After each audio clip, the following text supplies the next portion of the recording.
Ideas, in my experience, whether they're good or bad, tend to kind of build on themselves, and sometimes ideas will bounce off each other and inspire things.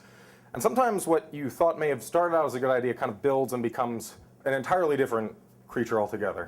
So this story takes place in my formative years as a sophomore in high school.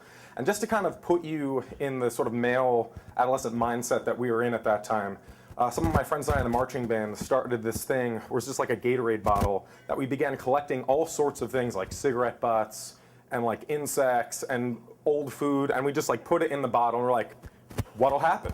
Let's find out what happens when you just put a bunch of stuff in a bottle and let it sit in the back of a marching band locker. And at some point this thing, like fungus grew and there were like life forms in there.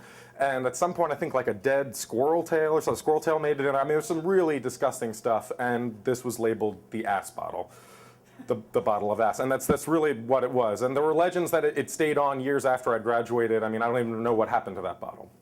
So take that as a backdrop and kind of enter into this story with me. So I had this friend who remained nameless, but he was a drummer. And like a lot of drummers, had like a zeal for life. He kind of, gonzo journalism. He sort of had like a gonzo approach to high school.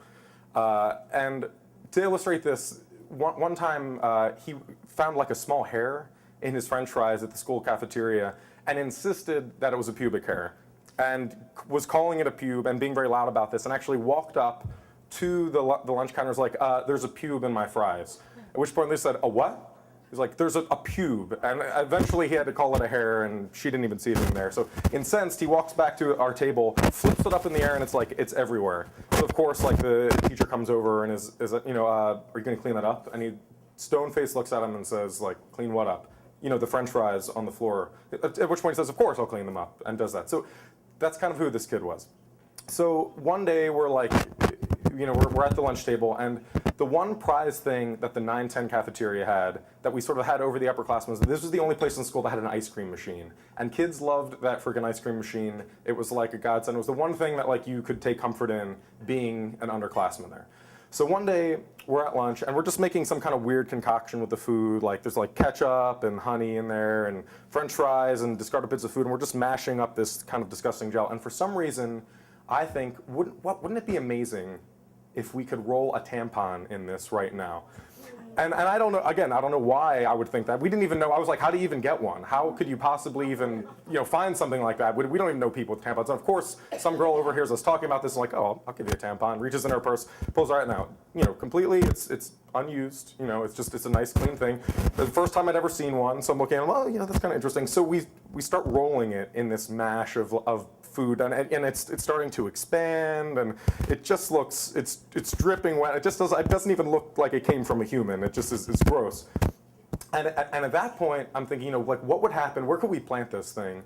And my idea was like, let's put it in the ice cream machine and see what kind of reaction we could get from somebody. But it didn't have.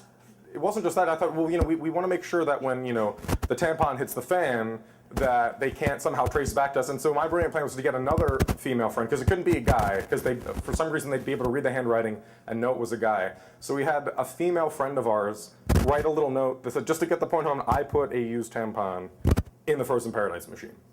So we have the note, the forgery, and we have this rolled up thing that's just like monstrous looking. So we go up, we buy it, we make the exchange, and walk away. And then nothing happens for 3 or 4 days. Like it might have even been like the next school week.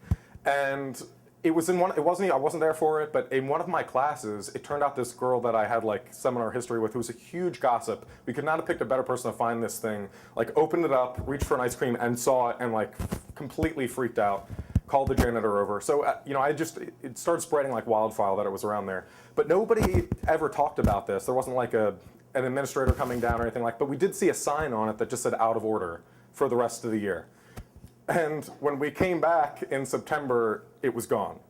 It was completely gone. And people who know me and know that I'm sort of responsible for taking it out, like pretty much loathe me for that.